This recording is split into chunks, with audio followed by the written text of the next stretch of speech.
Proverbe chapitre 12, verset 27. Et c'est par là que je vais commencer à aller vers la conclusion d'aujourd'hui. Je crois que par la grâce de Dieu, ça va changer votre manière de réfléchir. Proverbe 12, 27. Le paresseux ne rôtit pas son gibier, mais le précieux trésor d'un homme, c'est l'activité. Donne-moi un bon amen. La Bible déclare le paresseux. C'est qui le paresseux? Mais j'aimerais vous donner la définition biblique de la paresse. C'est que c'est Ésaü le paresseux. Le travailleur, c'est Jacob. Je vais vous l'expliquer. La Bible déclare le paresseux ne rôtit pas son gibier. J'aime la version anglaise. Elle dit ceci. The lazy man does not roast what he took in hunting. Je vais le traduire pour nous parce que je sais que je suis en Côte d'Ivoire. Je suis pas au Ghana. Littéralement, ça dit le paresseux ne rôtit pas ce qu'il a attrapé dans sa chasse. Le paresseux, ce n'est pas celui qui ne chasse pas. Le paresseux, c'est celui qui ne rôtit pas ce qu'il a attrapé dans la chasse. Il y a une nuance. Le fait de chasser, c'est pas ça qui fait de toi un travailleur. La Bible déclare, tu peux avoir chassé mais être paresseux. Parce que le paresseux, selon Proverbe 12, 27,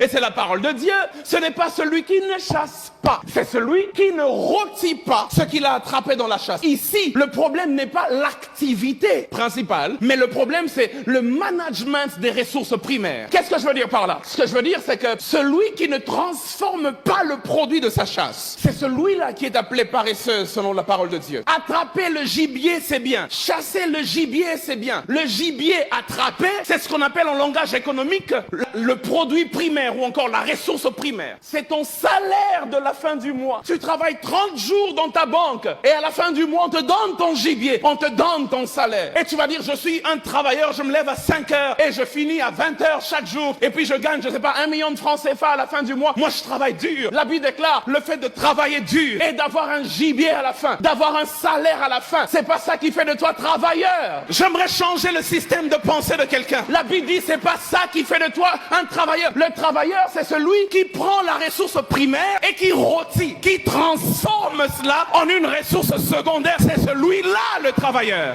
Quelqu'un est-il en train de me comprendre aujourd'hui? Rôtir le gibier, c'est transformer le produit primaire en un produit secondaire, utile et prêt à la consommation. Ne pas le faire, c'est cela que la Bible appelle la vraie paresse. Dans ce proverbe, la paresse, ce n'est pas s'asseoir et ne rien faire. Mais dans ce proverbe, la paresse, déjà s'asseoir et ne rien faire, ça c'est la vue traditionnelle de la paresse. Mais dans ce proverbe, malgré le fait de se lever et d'aller à la chasse, on peut être considéré comme paresseux. Il faut en plus de cela s'appliquer à l'activité mentale de la transformation du produit de la chasse en un produit secondaire, c'est-à-dire en un gibier rôti consommable. Donne-moi un amen de gloire, je vais t'expliquer quelque chose. Note ceci, la paresse décrite ici n'est pas une paresse physique, parce que si tu vas chasser, c'est pas une paresse physique, parce que tu es un chasseur, tu travailles dur. La paresse décrite ici, c'est une paresse mentale. Le chasseur chasse, mais celui qui est un travailleur, au-delà de chasser physiquement, il rôtit le gibier, il transforme.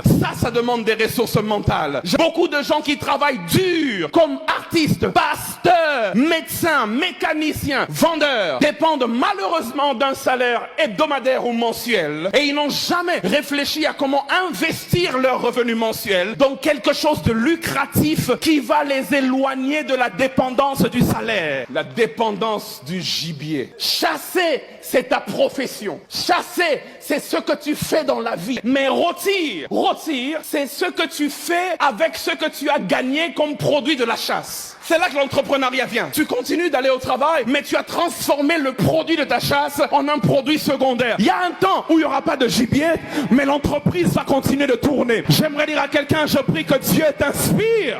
Alléluia.